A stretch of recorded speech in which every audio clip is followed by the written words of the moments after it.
Hey leader, Happy New Year and welcome to another episode of the L3 Leadership Podcast, where we are obsessed with helping you grow to your maximum potential and to maximize the impact of your leadership. My name is Doug Smith and I am your host, and today's episode is brought to you by my friends at Bare Tongue Advisors. We also recorded this live from the new Burgo Realty Studio. If you're new to the podcast, welcome. I'm so glad that you're here and I hope that you'll enjoy our content and become a subscriber.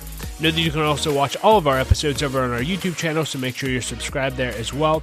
And as always, if you've been listening to the podcast for a while and it's impacted your life, it would mean the world to me if you'd leave a rating and review on Apple Podcasts or Spotify or whatever app you listen to podcasts through. That really does help us to grow our audience and reach more leaders, so thank you in advance for that. Well, leader, in today's episode, you're going to hear my conversation with Rob Luna. If you're unfamiliar with Rob, let me just tell you a little bit about him. Rob is confirmation that the American dream is alive. He went from growing up hungry and battling the tough streets of Los Angeles to becoming an Ivy League alum and earning MBA degrees in 2 countries. His 25 years of experience includes consulting with companies such as Amazon, Google, and Facebook, managing money for some of the world's wealthiest individuals, and building a multi-million-dollar business that was sold to a publicly traded company. Today, Rob oversees his group of companies focused on helping people build, grow, protect, and enjoy their wealth. And in our conversation, you'll hear Rob talk about how you can close the wealth gap, advice on money for different decades of your life, and we take him through the lightning round and so much more. You're going to love this interview, but before we dive in, just a few announcements. This episode of the L3 Leadership Podcast is sponsored by Bare Tongue Advisors. The financial advisors at Bare Tongue Advisors help educate and empower clients to make informed financial decisions. You can find out how Bare Tongue Advisors can help you develop a customized financial plan for your financial future by visiting their website at baretongueadvisors.com. That's BERATUNG advisors.com. Securities and investment products and services offered through LPL Financial, member FINRA and SIPC. Bare Tongue Advisors, LPL Financial, and L3 Leadership are separate entities. I also want to thank our sponsor, Henny Jewelers. They're a jeweler owned by my friend and mentor, John Henny, and my wife, Laura, and I got our engagement and wedding rings through Henny Jewelers and had an incredible experience. And not only do they have great jewelry, but they also invest in people. In fact, for every couple that comes in engaged, they give them a book to help them prepare for marriage, and we just love that. So if you're in need of a good jeweler, check out hennyjewelers.com. And with all that being said, let's dive right in. Here's my conversation with Rob Luna. Rob Luna, welcome to the L3 Leadership Podcast. And for those who may not be familiar with you, can you just kind of give us an overview of who you are and what you do, and then we'll dive into your story? Yeah, thanks for having me, Doug. My name is Rob Luna. I, been in the wealth management space most of my life since I'm about 20 years of age. I started as an intern. I sold that business a few years ago, and I was working primarily with ultra high net worth people, entrepreneurs, C-level executives, professional athletes. Sold that business a few years ago, and what I've been doing over the last year and a half is really trying to create an ecosystem for people who are looking to improve their life through entrepreneurism and financial literacy, which seems to be a lot of people these days. So my mission is kind of to empower people to go out there, create their own business, and do that in a way where they can take some of that money, put it away, and ultimately not have to work for the rest of their life. And so that's kind of what I'm doing today. Along the way, I collected some college degrees. I'm Fox Business, usually every week on a show called Making Money. But happy to be here and try to give some information that people can use to, change their life. Yeah, there's so much I want to dive into there. And just for context, my understanding, when you say ultra high net worth clients, I think, was it a minimum of 25 million net worth you had to have to work with you at one point before you sold that business? Yeah. So the firm I sold with, I think our firm minimum was about 3 million, but the group I was working with was mostly multifamily office, wealthy people, 25 million and above. Our average client was about 40 million in investable assets. Wow. Well, if you're familiar with Rob or have researched him at all, he's everywhere. And Rob, what I would love for you to share is, people can look at your life and what you've done with your career and think, wow, like you must have always had it made. It must be nice. But I know, in researching you have a pretty humbling start. Can you just share a little bit about where you came from? Because I think it's so helpful to give people context for what we're going to dive into. Yeah, sure. Well, I grew up in Southern California. I'm pretty old. I'm 49 years of age now. So I grew up in Southern California during the 80s, 90s, in a period of time where I lived in a predominantly Hispanic neighborhood, and at a period of time where there was a lot of gang violence, drive-by shootings, friends of mine that have gotten killed. I lost a brother to gang violence during that period of time. And so, my family, not really educated. No one went to college. No one ever owned a home in our family or anything of that. So through sports, I was able to get in college, get out of that environment right at the right time, and through kind of the grace of God, got put into this industry. And I realized at a very early age, coming where I came from, this was my opportunity. And so I kind of went all in. And my goal, as I always said from the beginning, I want to be able to, within 10 years in this industry, sit down in a room with Warren Buffett, maybe have some differences of opinion, but able to hold my own. So I don't know a lot about a lot of things, but I know a lot about, making money and keeping money. That's where I've focused most of my education experience. Yeah, I have a similar background, similar story where my life got turned around. And anytime I get to connect with someone who has a story like that, you mentioned sports was a way out, but I think it's just important. You mentioned you lost a brother, and so many people who had similar circumstances to you stay stuck in those situations, or unfortunately, we lose them. I had a sister die to a heroin overdose. Same thing, and it's just. What do you think it was? Was it a mentor that came into your life through sports? Was it just being competitive and getting around the right people? Like, what would you accredit that turnaround to? Yeah, I get asked that question a lot, and I wish I had this really poetic answer to tell people like, here's what to do. And I have to go back, and I know not everybody, has faith. And so I try on a show like this to keep some balance. But for me, I can't look at anything else and say it was anything other than God, because there's a lot of situations where I should have been dead. I should have been in prison, a lot of different things to where something happened to my brother. Here's what happened to me. So, I believe that's what pulled me out of it. But what I will also say is just a recognition in whatever you believe is, I think there's a lot of disadvantaged people in this world. They're born with handicaps, mental issues, whatever the case is. But if you are somebody in this country who is born with 2 arms and legs, and you have the ability to go out there and do what you need to do to succeed, there's really no excuses. So I realized that at an early age, and I got that opportunity, and I just went all in, and I was very grateful for the opportunity. I think there's a lot of people that get opportunities in their life, but they don't want to put in the work that they have to do to make the most of it. And, unfortunately, that result by not doing that is what they wind up getting. So I think, it's just hard work, determination, always looking at that North Star and being all in on what I was involved with. Yeah, well, thanks for sharing that. And again, I don't have time to share my story, but it was the exact same thing. Faith, God came into my life and was absolutely critical in turning my life around. So thank you for sharing that. So we want to focus on money, right? And so, the famous Zig Ziglar quote, money isn't everything, but it ranks right up there with oxygen. I think anyone listening to this would be lying to themselves if they weren't interested in money and it wasn't a large part of their life. And you mentioned you sold a business with, the ultra high net worth clients, and now you're trying to help everybody. You recently wrote a book called Close the Gap, and just focus on the book. Why did you write this, and really what is the message that you want people to get through reading this? Yeah, thanks, man. The book's Close Your Wealth Gap. It just came out about 4 or 5 weeks ago, published by Wiley. And so, my goal wasn't initially to write a book. Wiley approached me about 1.5 years ago, and so we've heard you, talking on Fox Business and CNBC, and it seems like you have a message that resonates with the average person.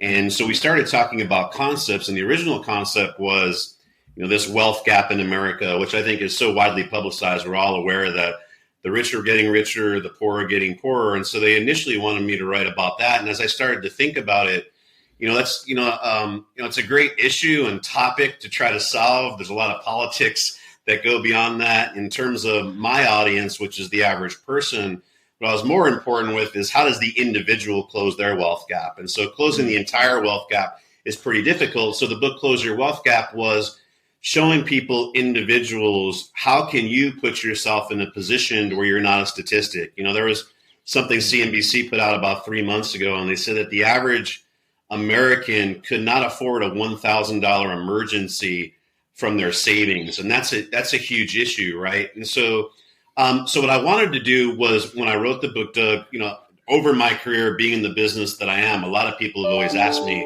what's the one book that I should go and read? And, the reality is I've read hundreds of books, and some of them, far too technical to recommend to somebody. So what I wanted to do was really put out my first book as a baseline of what are some of the most important things that you need to start doing, being aware of. And what I really wanted to do, someone who got this book young, was show you how by just putting a little bit of money away, having a little bit of knowledge of some of the accounts and opportunities that are out there, in my view, per someone who's making $50,000, $60,000 a year, could be a millionaire in their 50s. The key is getting that information and starting at an age that's early enough. And that's really what I wanted to do, with this book, Doug.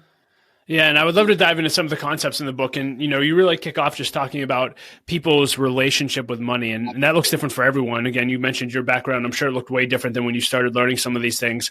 How can people evaluate, and why is evaluating your relationship with money so important? Well, I think, look, you talked about a Zig Ziglar quote, which is, it's pretty funny. But, the reality is, whether you like it or not, money is going to make this world go around. It provides a higher level of everything for you. Education, healthcare, experiences. The more money you have, unfortunately, in this country, the better off you're going to be. And so I think that realization that is money everything? No, but choice is everything. I met a lot of people that say, I don't need money. I don't care about money. I don't need any more money. Okay. Do you need choice? Do you want more choice? Do you want more freedoms? And I think everybody would say yes. And I think money provides that. When it comes down to just about everything that I've found, with the exception of health, money will improve that. And so I feel like trying to get that understanding of how much is important to you, what are you looking to do, take money aside. But what I really teach all my clients and my students to do is, okay, take a look at, put money aside. What does the ideal lifestyle look like for you? How often do you want to travel? What kind of car do you want to drive? Where do you want to live? How much do you want to give to your church? Whatever those things are, that's not important as much as it is quantifying that. And once you understand what it's going to take to get there, that gives you a clear idea of how important money is going to be in your life. And then what I try to teach people to do is, now that you've quantified that, is put together an actionable strategy of how do you get from point A to point B in as soon as possible. And that's, kind of really about understanding your relationship with money and what it means to you. Yeah. I'm curious, you worked with ultra high net worth clients, celebrities, athletes. And I think in our culture, and again, on the Instagram world or TikTok, everyone is looking to get rich quick. Yeah. Every 20 something wants a Ferrari now. And, I think sometimes we do have these dreams and aspirations, which there's nothing wrong with that. But I am curious, in your experience, what can money do for you, and what can it? You mentioned some of the freedoms, but I think so many times people thought, if I was just independently wealthy, then, I would have no stress. I'd, have no cares. What have you seen in people's lives that money can and can't do?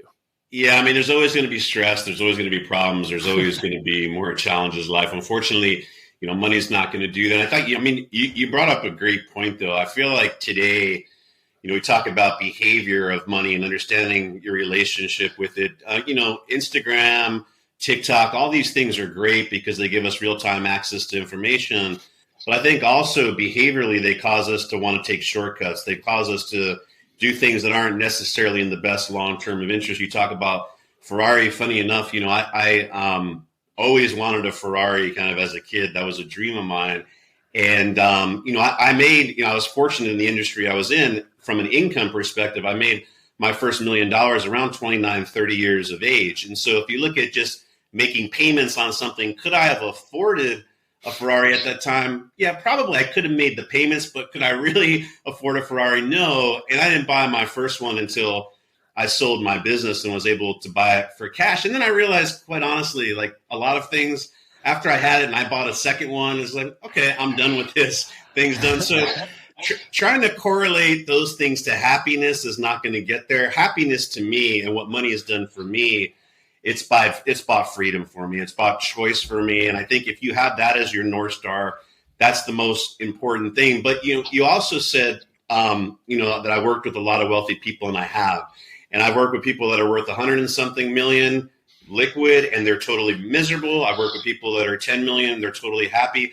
I think going back to understanding outside of money, what is important to you in life? What does the ideal lifestyle look like? And then trying to understand, what is it going to take to get there? I talk about in the book, do I think I could personally be a billionaire? Yes, I do. However, I also am aware of the sacrifices and commitment of what I would need to do in order to get there. And I'm not willing to spend that little time with my family. I'm not willing to put that type of stress on my health. And so those are some of the balances also. And I believe everyone can, with the right roadmap, do with what they want to do. But you really have to identify in that path, in that journey, what are the things that are important with you? Because you could get there, whatever that number is, but your family's gone, your relationship with God is gone, your health is shot. And I've seen that too, Doug. I've seen people do all those things all their life, save, work their ass off, 60 years of age, because of the stress that they put themselves on, have a massive heart attack and they're dead, and they never got to enjoy the money, which I think is important also. I did want to touch base with you on this. I read a book last year. It was fascinating. I think it's called Die with Zero, if I remember that correctly. Have you read this? The whole concept is basically we, in his opinion, now again, it requires a certain amount of wealth, but he said at some point we overestimate the amount of money that we'll need in retirement because we don't actually know how much we'll actually be able to do. Like we think we're going to be able to, climb Mount Everest in our 70s, but the reality is we probably won't have the desire or physical energy to do that. And his whole thing is, put away for retirement. All those things are great, but also make sure that you're, doing all those things now. Like go climb Mount Everest now. What advice do you have to people when it comes to enjoying money, but still being wise enough to make sure that their future is secure? Yeah, look, I mean, it's like anything. It's about balance in life, and I agree. I think especially sometimes in the industry that I came out of in financial services, there's such a large emphasis put on kind of live beneath your means, save all this money to when you hit this retirement age of 60, 65 years of age, you have this next nest egg, and then you go out and live your life. Well, I mean, first of all, no one's guaranteed tomorrow, let alone 65 or 66. So if you've kind of deferred all those experiences and happiness for this moment that may never come, conceptually, that doesn't make sense either. You've got, some pretty smart guys out there, like, people I think either love or hate Dave Ramsey. I'm kind of in the middle because I understand what he's trying to do. And I think he gives some great advice. However, I think what he also does is he pushes people to kind of live beneath their means and beneath their potential and lower their quality and standard of life that they're shooting for. So I'm someone who's kind of, in the middle of all that. Now, what I want to say is, like, you can't put yourself into a position where you have to die at 59 or 60, or else you're going to be working as a Walmart greeter at 85 or 90 years of age. But, I would also say there is that balance to make sure that you're doing things within your means during that time. Don't put off, like I said, because, when I talked about that person at 60 that died of a heart attack, that's a true story. And I know a lot of other people also that had all this money that were saved up and never got to go out there and enjoy it. And so it's from those experiences that I've tried to keep that perspective in my life. You see somebody die at an early age. We all, for a minute, start to put everything in perspective. Steve Jobs said he would ask himself, when he's faced with pancreatic cancer, he'd look at himself every morning in the mirror and say, if this was the last day of my life, would I do what I'm about to do today? And I think for a lot of us, that answer is no. But I think it's that balance, right? Of how do you, make sure that you're not going to work to the age of 90, but don't, defer all these periods of happiness with your family, with your friends, some of the things that you want to do. So it's finding that right balance. Yeah. And you mentioned Ramsey, and Ramsey has his baby steps. On a practical level, one thing I love in the book, you break it down by basically decades of life. Hey, when you're 0 to 18, this is what you should be thinking of. Can we kind of just, because I love how practical this is, and, regardless of where someone is when they're listening, what age they're at, they can get something out of this. So, talk to us about 0 to 18 and, what should 0 to 18-year-olds be thinking? And I guess I would add to that, I actually don't know if you have children or not. I have 4 kids under 7. I would love to hear your advice to parents of, hey, I want to raise great kids who are financially wise, hopefully do really well on their own. I would love any advice you have for parents as well. Yeah, I do currently have a daughter who's about to be 16. So we're talking about cars right now. So that's a challenging period. She going to drive that Ferrari? Yeah. Not that we're looking for a used Volvo that she's going to have to make payments on right now. So that's nice. Kind of what we're personally doing. But no, look, so in the book, the way I kind of do anything, Doug, is that I don't want to do a podcast like this. I don't want to write a book. I don't want to get on stage when someone pays me to speak and just kind of give hyperbole and philosophy and not give actionable strategies. So one of the parts in the book is I did break down by age group. I even gave sample portfolios for people who wanted to invest, to go out there and actually take action without, any excuses. But I think, if you want to talk about 0 to 18, probably one of the most important things as a parent that you should be doing is providing financial education and literacy to your kids. Because, unfortunately, The school system is not structured to do it in the right way. Teachers themselves haven't been taught to do it. When you kind of look at the politics around it and how tough it is to change curriculum, I don't know that that's going to happen anytime soon. And so as a parent, I think it's incumbent upon you to do that. But what does that mean? You have to also simultaneously be educating yourself in order to share that with your kids. And I think the vast majority, I've got an undergrad in psychology. A lot of that, what that taught me is a lot of who I am today are behaviors, events, things that happened in my life from 0 to 18 that I'm either trying to build on those, in my case, unlearn a lot of those things that I went through.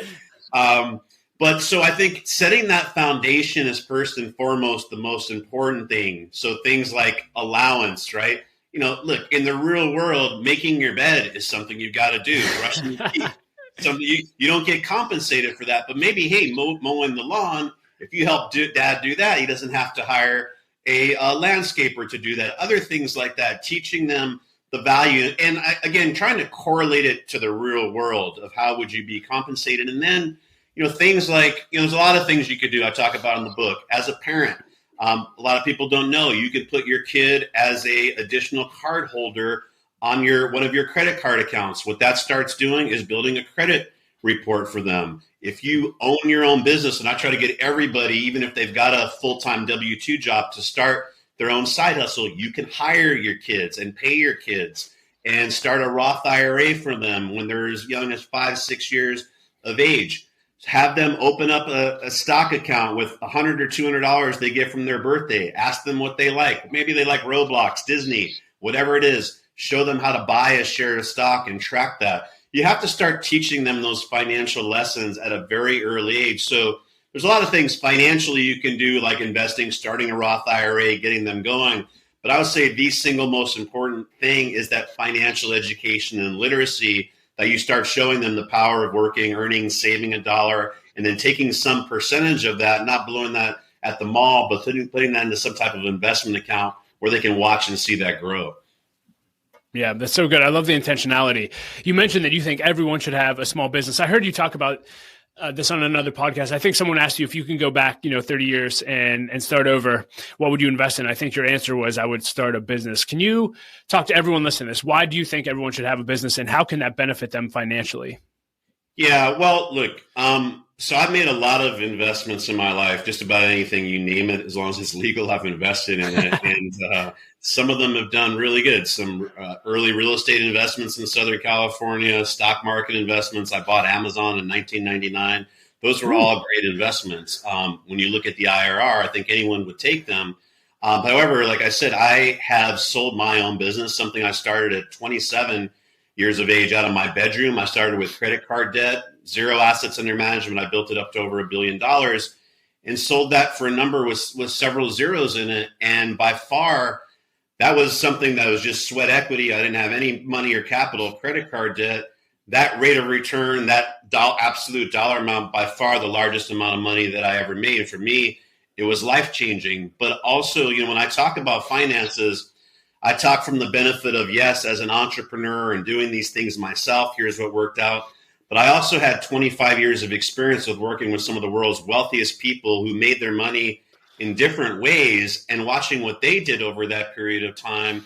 And so what I would say is, and this is usually who I try to speak to, somebody who isn't getting handed $1 million, who isn't kind of starting at the top, and you're coming from a position where you don't know a lot of wealthy people, people aren't going to give you money. You've got to go out there and do this yourself. What I have found doing it myself, helping other people do it, if you can build a viable business that generates a good rate of return, first of all, private businesses, when you look at well-run private businesses, most of them generate a better rate of return than a lot of the publicly traded companies that you can buy. And you've got today, more than ever, private equity companies, strategic buyers, all these people that are looking for good, even boring businesses that are generating cash flow. And so one of the things I try to show people is not only how to start a small business to create your own job and your own paycheck. Yeah, that's cool. But when you can do that, but also turn that business into 5, 10, 15 years, a multi-million-dollar asset that you could sell at some period of time, it's probably the single greatest way I know how to make wealth, because you can't start with $10 in stocks. You can't start with that in real estate. You need to start with money to make money in real estate. Start with money in stocks to make money. But a small business, if you have a skill set, this goes back to the first investment is investing in yourself to get that skill set.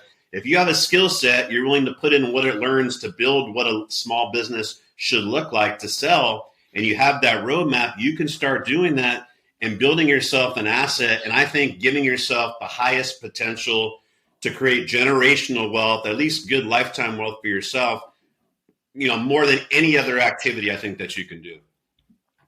Yeah, I'm curious. You mentioned that business. You've spent time with so many people that, have amassed a lot of wealth. I think, the average person is listening to this, and I think there's a lot of mindsets of, well, hey, I'm never going to play for the NFL. I'm never going to be an actor. So I can't realistically be a millionaire. But I think statistically, that's actually a very, very small percentage of millionaires. So what have you seen? Like, how do people actually get to a place where they're independently wealthy? Is it through creating their own business primarily? Is that what you see most often? Are there other things like real estate or other investments that they make to get them there? What's been your so I worked with hundreds of people. We managed about $1 billion for them over my career. And so if I break it down, it all came from three different places. Number one, I'll say the one that's probably least likely for most people are professional athletes. Right. And what I will tell you is all professional athletes, when they leave, if they make some money, they all want to become entrepreneurs. Nobody wants to go back and work for someone. So they transition into business. So either professional athletes. The next one would be high-level corporate executives. So I worked with a lot of C-suite, CFOs, CEOs of publicly traded companies.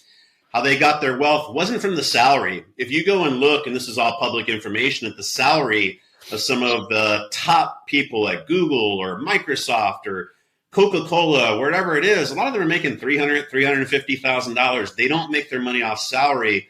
They make it off of equity, which again is having an ownership in a business and then selling some of that equity. And those are multimillionaires. And then finally, it was those entrepreneurs. My single largest client, when he was 38 years of age, came to me. He had about $100,000 in investable assets in his 401k plan, but he had a great business. And the whole idea and plan, and he was all in on this business, is how do we grow and scale that business? He spent all his effort, energy, and resources on that business. And when he was about 41 years of age, he exited that business for about $170 million. And so, again, when it goes back, and he invested with us just over $100 million in liquid cash, there's taxes and things to pay. But there's a prime example. This is a person who was first generation to this country, came when he was 7 years of age, did have some traditional education, but believed in himself, took a concept, started and scaled a business. And so the most wealth I ever managed was for entrepreneurs. The vast majority of people did have real estate investments. They did have stock investments. None of them got the wealth from that perspective. I have a lot of friends today, a lot of money in real estate. All of them made it from buying and selling businesses. So that's why I try to, Doug, push everybody in that route of either being an entrepreneur where you're going to work inside of a business but get equity, or start your own business where you're creating your own equity, because that's the fastest path to wealth. Yeah. And talk to the person who may never do that. I'm thinking maybe someone feels like, their calling is to be a teacher for the rest of their lives, or an accountant. I don't know the salaries affiliated to all those, but sure. Is it possible for people to become wealthy, making under $100,000 a year and do well? And if so, what are some steps that they can take if they're listening to this to get there? Yeah. So look, again, definition of wealth is going to be how you define it. And so I'd love to say, yeah, sure, you can make $60,000 a year and be worth $20 million. The reality is, mathematically, that's not going to happen. Does that mean you can't live a fulfilling and happy life? Absolutely not. But what you have to do is kind of understand and adjust to what does that look like. I believe someone that's a teacher, and I've seen it, can definitely be a millionaire, right? So having $1 million, $1.5 million, $2 million after your career, that is definitely possible. I think for them, though, what becomes more important is really the lessons on financial literacy. And so what are some of the things you can do, like a Roth IRA that allows you to put small amounts of financial literacy at an early age? So starting very young, 18, 19, 20, putting $50 a week in, putting $200 a week. One thing I talk about in my book for teachers, look, you usually don't work 12 months out of the year. Usually at the end of the day, you might have an hour. And I talk about anyone who has an extra hour a day, especially today with the internet, you should have some kind of side hustle. Even if that's something that makes $150, $200 a week, when you put that away in the right account, in the right investments, and you do that early enough, that compounds to a very large number. So if that is a path that you're going to go, what I would say is, not to sell, but read my book. I have some strategies in there. Find other books. The key is find out early, though.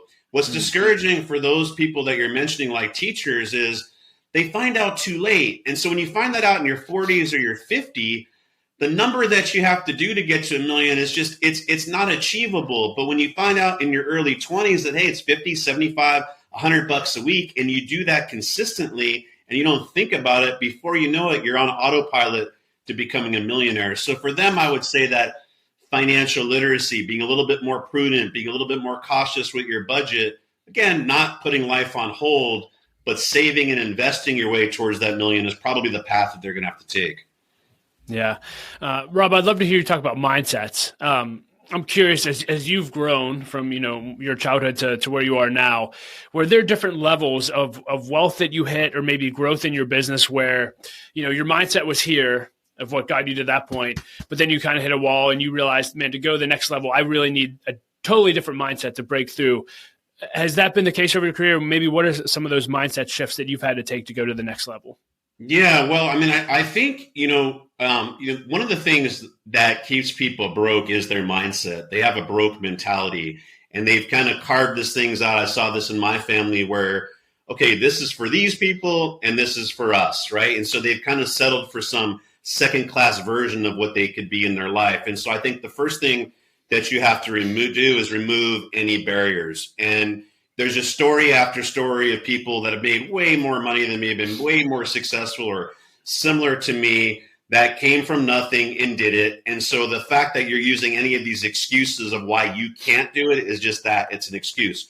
So you have to remove that. So one thing I would say is my mindset and my willingness to do whatever it takes to achieve the wealth, to think that anything out there is achievable, attainable as long as I go for it. I've always had that. And so when you talk about 0 to 18, Doug, I think outside of financial literacy, mindset, not putting limiting beliefs on your children is one of the most important things. As bad as my childhood was, as bad as the advice was that I got from my family, no one ever told me I couldn't do anything. So in my mind was, okay, I can go out there and do whatever I'm willing to do. Now, I'll tell you, it really comes down to two things, though.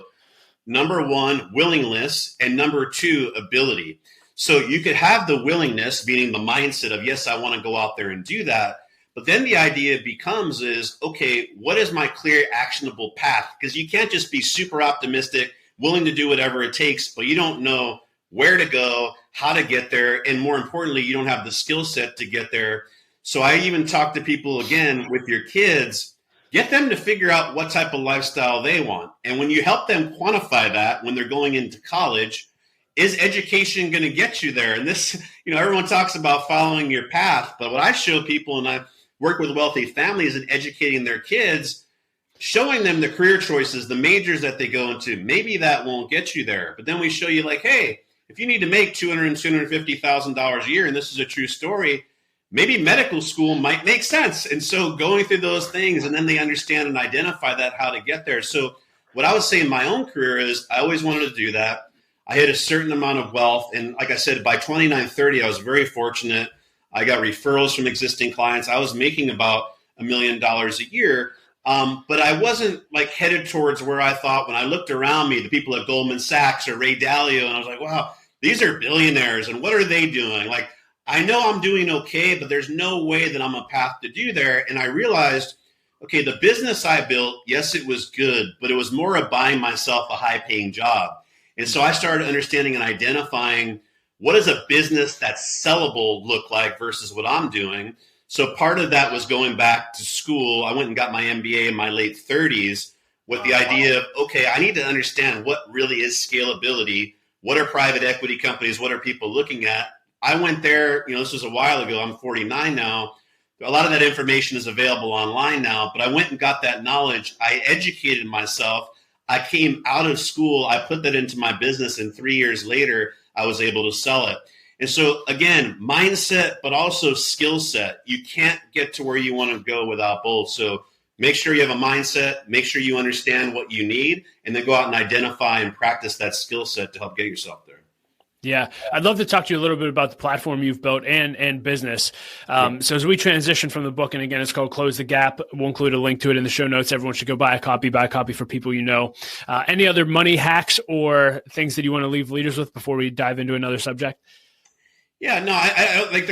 I'm not a big believer in hacks. I'm a big believer in find out what you want to do. And I always tell people work backwards. Figure out where you're trying to do. So if you want to look like Bill Gates, or if you want to, whatever it is, find that, but then have super clarity. Okay, what exactly do I need to do to get there? See where you're at today, and then put a roadmap to put yourself on the path to do that. I think too many people spend their time going from this to that. And then I guess I would say the other hack is the understanding that expertise, the experience takes time. My first 10 years in the business, I didn't really make any money. People came in with me, and I'll just say just a brief story. In the same class that I went to at Waterhouse when they hired stockbroker trainees at that time, and they left the industry after 2 to 3 years. I have a friend that went to 4, 5, 6 different careers. And when I sold my business, a lot of it was, in the news. He said, wow, man, I should have just stuck with what I was doing. I was always, for a few years, he made more money than me, was laughing at me. But by sticking with the discipline, getting better, continuing to invest in it, ultimately that came the right choice. So I think, look, a lot of people are out there upset at the wealthy, like, hey, these guys are rich, let's tax them, whatever it is, and they're 23, 24 years old. Look, at 23, 24, you don't deserve anything, right? You're learning. That's going to come later. You got to work for it. I always tell people I didn't really know anything until I was in the business about 10 years. So keep in mind, it takes time. Yeah, that's so good. You mentioned you went back to school in your late 30s. I love this. Obviously, to do what you did, it also required leadership. This is a leadership podcast. So I am curious, what have you had to learn and how have you had to grow as a leader to be able to do what you did in selling the business and even what you're doing today? Yeah, well, first of all, if you're going to build a business, you have to have the right roadmap. And like I said, starting with what does this business look like in 5 or 10 years and really understand that. So the idea of you don't have to understand basic economics and business structure. Maybe you don't personally have to know that, but you have to build a team that understands what you're trying to do that. And I would say one of the other important things for me personally was understanding that the biggest challenge, obstacle, hurdle, opportunity for people building businesses is people. Your success or failure is going to depend on your ability to recruit, grow, retain top talent. And how do you do that? You really have to be able to tell a powerful story.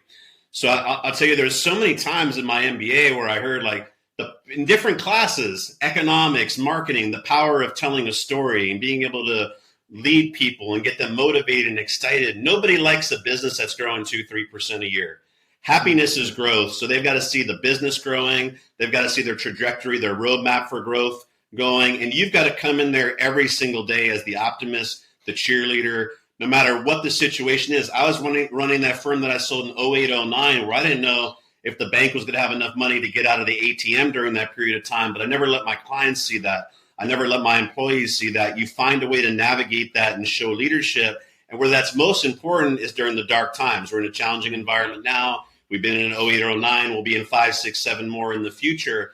But again, having that clear roadmap, leading people, being able to tell a story, and you are responsible for people's success. And that's the one thing I always looked at, Doug, with employees. First of all, I am responsible, but also I'm at a point in my career where my employees' wins, quite honestly, excite and motivate me more than they do myself. When I see them buy their first house or whatever it is, that's what inspires me today. I love that. So speaking of growing as a leader, you've developed quite a platform. I love that you mentioned earlier that you weren't planning on writing the book. A company actually saw you and your platform and reached out to you. I guess I'll leave this open-ended. One, do you believe every business leader or anyone listening to this needs to develop their platform? And what have you learned about building yours over time? Because clearly you've done a phenomenal job. Yeah. So look, the power of personal branding is super important, right? And so I learned that at a very early age. So I've been in traditional media, CNBC, Fox, Bloomberg for about 14 or 15 years now. And so, investing in that, doing that over a period of time, getting people to know who you are, super important. The most important thing, though, is to be able to develop trust through honesty, integrity, the way that you're working with people, because trust is your most important currency. And the way you're able to establish trust is, first of all, to establish credibility for yourself, because if you haven't done that, you're never going to get the opportunity to be able to do that. And then it comes down to doing what you say you're going to do and doing that repetitiously over a period of time. So I would say is another motto I have is, under promise, over deliver. I think we see too much of the opposite these days. So I would say is also figure out what it is you want to be excellent in. Don't do 22 different things. Focus on that 100%. It has to be a problem large enough to solve, and to go all in on being the recognized expert on that. Like it or not, Dave Ramsey, everybody knows who he is. Dave Ramsey is a billionaire. Tony Robbins, everybody knows who he is. And so look, when you go one path and you take one side of something that you believe in, there are going to be people that love you and hate you. You got to be able to close your eyes and ears to that.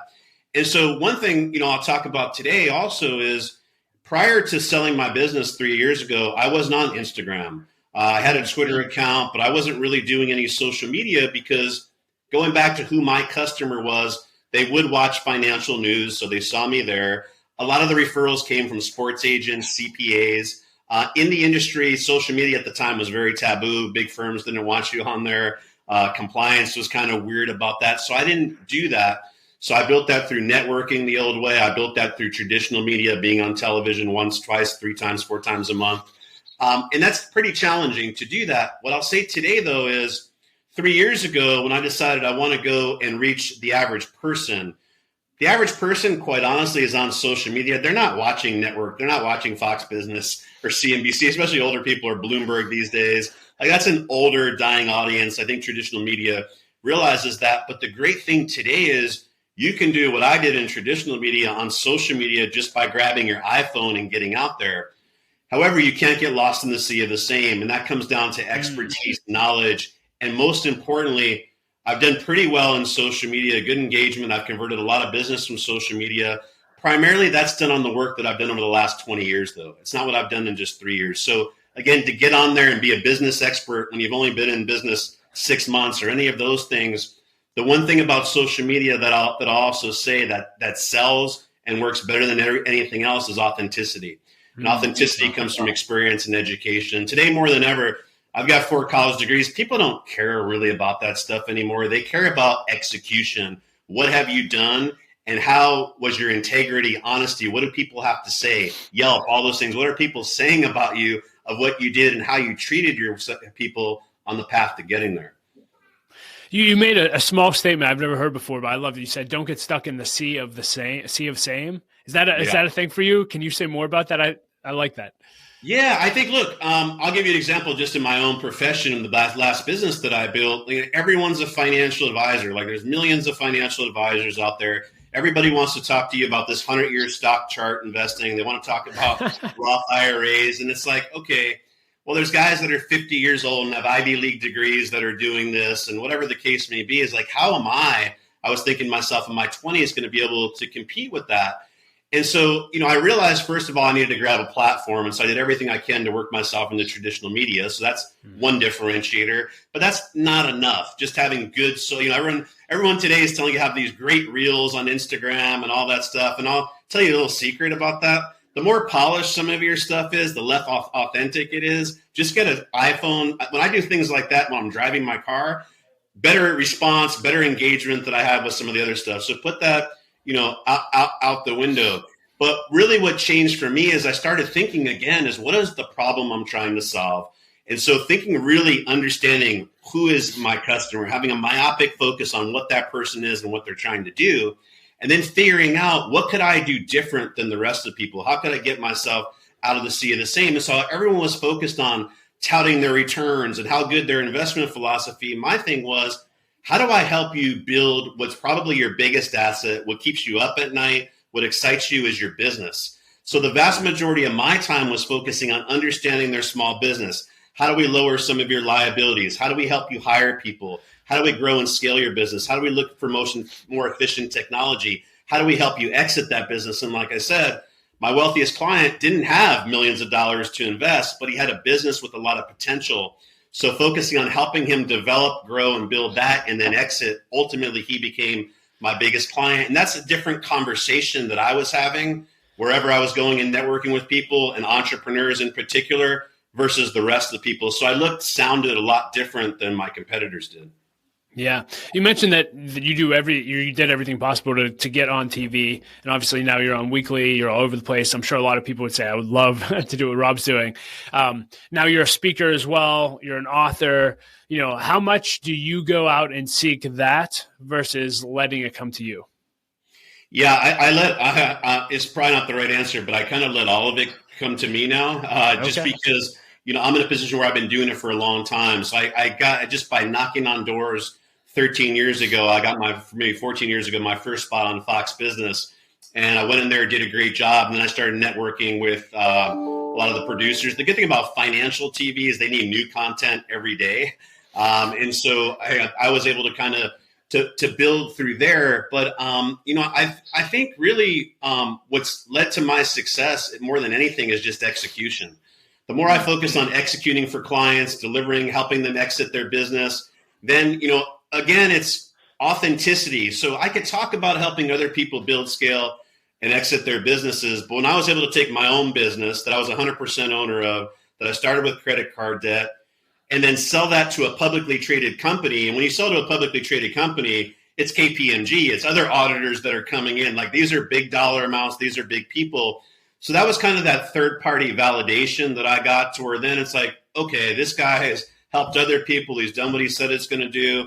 In my business, super transparency. If someone complained about me on anything, right or wrong, it has to be documented. So over 20 something years, never had one complaint.